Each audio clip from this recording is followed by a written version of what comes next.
My picture's been photobombed. Look at that.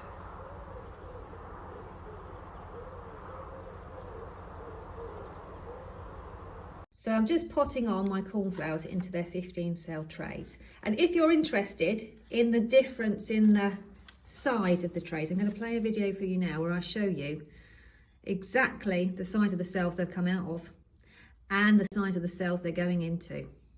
Absolutely beautiful. So these are our 40 cell plugs, and can you see the 40 cell tray is the perfect size for germinating single seeds. And then what we're going to do is we're going to bump them up into these 15 cells. Can you see how much bigger they are? These are 6.5 centimetres in size. Tape measure out, so I knew you'd be interested. So the 15 cells are 6.5 centimetres, and then the 40 cells where they've come from are only 3.5 centimetres. You might be wondering, Zoe, why did you not just sow your seeds in the larger cells in the first place if you're just going to bump them up now? Let me explain.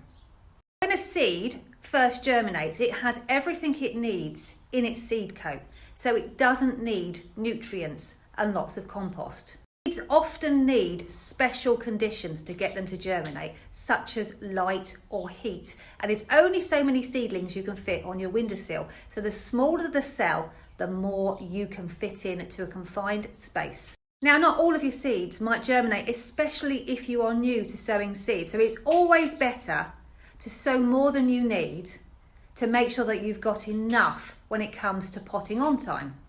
If you sow into a very large container, you might accidentally overwater your seedlings and cause damping off disease. And it's a hell of a lot easier to overwater a larger container than it is a smaller one.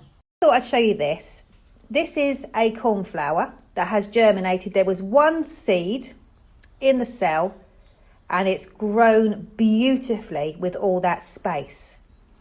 Now here we've had 2 seeds germinate in the same cell, and can you see how significantly smaller they are because they're fighting each other for water and nutrients. So what's vitally important at this stage is to gently tease them apart so you can pot them on, giving them equal space, and they will soon recover and catch up with their big brother. If you're feeling a little bit nervous and you've got enough plants anyway, what you can do is just get a pair of scissors, chase the stem down and then just snip it out here with the sharp scissors. The roots that belong to this plant will just die away, leaving this plant the space that it needs to grow on and thrive. Go, all done. So all I need to do now is just top up these cells with compost. There we go. So I'm just going to give it a little bang. Make sure that there's no air pockets, and the best way to ensure there's no air pockets is to give it an overhead water. These plants are very hardy and very robust, so they'll be absolutely fine with having a shower.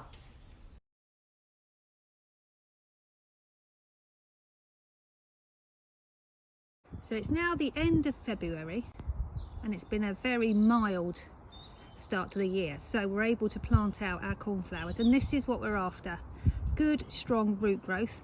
Now in order to achieve that you need to start them in autumn, not winter, because they won't be able to grow because of the light levels being so low. So an autumn jump starter cornflower sown with me will give you really good 15 cell size plugs to put in your garden in late winter or very early spring.